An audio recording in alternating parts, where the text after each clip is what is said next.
یہ کسی نے سوال پوچھا ہے کہ قرآن مشرک کو اندھا، گونگا اور بہرا کیوں کہتا ہے، حالانکہ مشرک بظاہر دیکھتا بھی ہے، سنتا بھی ہے اور بولتا بھی ہے۔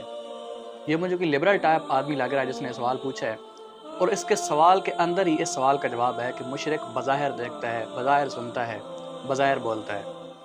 حقیقت میں مشرک اندھا، بہرا اور گونگا ہی ہوتا ہے۔ اگر حقیقت میں مشرک دیکھتا، سنتا اور بولتا تو کبھی بھی قرآن کو اگنور نہ کرتا۔ قرآن کہتا رہ گیا ان اللہ لا یغفر ان یشرک بہ ویغفر ما دون ذلک لمن یشاء، انہ من یشرک باللہ فقد حرم اللہ علیہ الجنہ ومأواہ النار وما للظالمین من انصار۔ مشرک کی کبھی معافی نہیں ہوگی موت کے بعد، ہمیشہ ہمیشہ جہنم میں رہے گا، اس کا ٹھکانہ جہنم ہے، اس کو کوئی مددگار نہیں ہوگا۔ مشرک نے سنا ہی نہیں، قرآن کو دیکھا ہی نہیں، پرواہ ہی نہیں کہ قرآن کیا کہتا ہے۔ ساری زندگی دفاع کرتا رہا اپنے بابوں کی، لیکن صرف ایک بار اردو میں قرآن پاک پڑھنے کی توفیق اسے نہ ہوئی۔ قرآن نے آرام سے بھی سمجھایا، ڈرایا بھی صحیح کہ سمجھ جاؤ جہنم کا عذاب بہت سخت ہے۔ مشرک نے دیکھا ہی نہیں، نہ سنا اور نہ کچھ بولا۔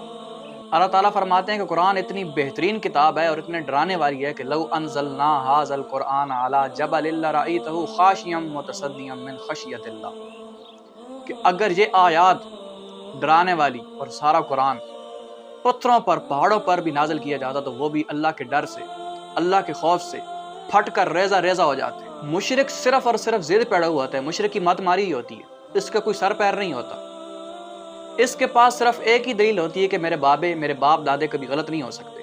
ہر دور کا مشرک تعویلیں کرتا رہا، ہر دور کا مشرک بہانے کرتا رہا۔ وہ بھی کہتے تھے ما نعبدهم الا ليقربونا الى الله زلفى، ہم عبادت نہیں کرتے مگر صرف اس لیے کہ اللہ تعالیٰ کے قریب کرتے۔ ہر دور کا مشرک کہتا ہے کہ یہ تو شرک بنتا ہی نہیں۔ ہر دور کے مشرک نے یہ کہا کہ ہم یہ جو کام کر رہے ہیں اچھا کام ہے، اللہ کا حکم ہے، اللہ کے لیے ہی کر رہے ہیں، اصل میں تو مدد اللہ کی ہوتی ہے، اصل میں بات اللہ ہی کی کر رہے ہیں، یہ تو ایک ذریعہ ہے، یہ تو ہماری سفارش کریں گے، ہؤلاء شفاعؤنا عند اللہ۔ کوئی فرق نہیں کہ مشرکین مکہ ہوں، کوئی فرق نہیں کہ آج کا مشرک ہو۔ بات صرف اتنی ہے کہ انہوں نے قیامت اور نبوت کا انکار کر کے شرک کیا، اور انہوں نے نبوت اور قیامت کو مان کر شرک کیا۔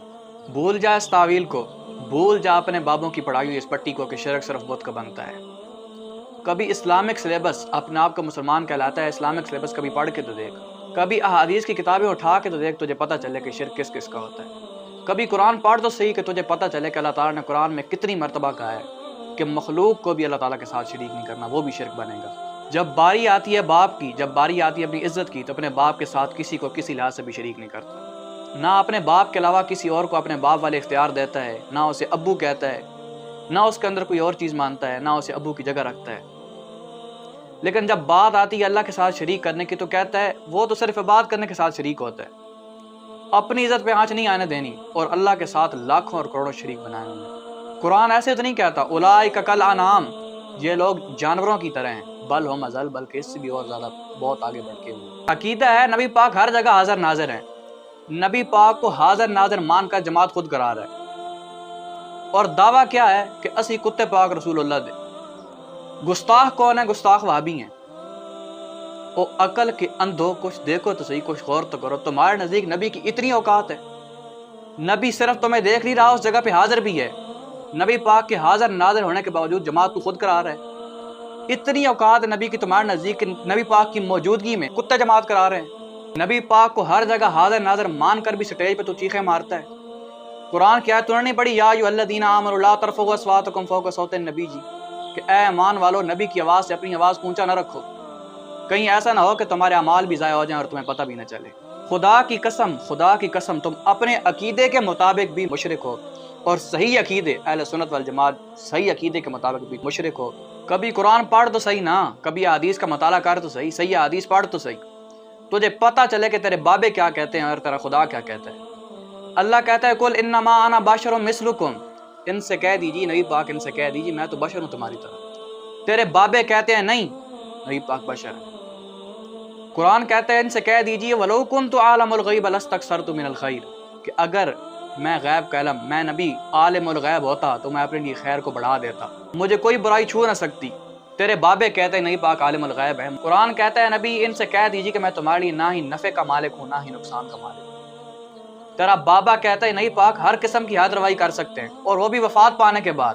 قرآن نے مشرک کو ایسے ہی پلید نہیں کہا، قرآن نے مشرک کو جانوروں سے بھی بدتر ایسے ہی نہیں کہا، قرآن نے مشرکوں کو اندھا گونگا اور بہرا ایسے ہی نہیں کہا، بالکل ٹھیک کہا ہے، کیونکہ مشرک حقیقت میں ہوتا ہی پلید ہے، ہوتا ہی اندھا گونگا اور بہرا، تو اسے پتہ ہی کسی چیز کا نہیں ہوتا، صرف اور صرف ضد بازی ہوتی ہے، بس اس کے علاوہ کچھ بھی نہیں ہے۔ اپنے ہاتھ سے اپنے بابے کو غسل دیتا ہے، اپنے ہاتھ سے اپنے بابے کا جنازہ اٹھاتا ہے، اپنے ہاتھ سے اپنے بابے کو قبر میں دفن کرتا ہے، اوپر سے پڑیاں ڈالتا ہے، اور دفن کر کے قبر بننے کے بعد وہاں پر مزار بن جاتا ہے اور وہ داتا بن جاتا ہے۔ مرنے سے پہلے اے مسلمان کر لے غور، زیادہ نہیں تھوڑا سا سوچ، رہ پائے گا تو ہمیشہ ہمیشہ جہنم میں، زیادہ نہیں تھوڑا سا سوچ۔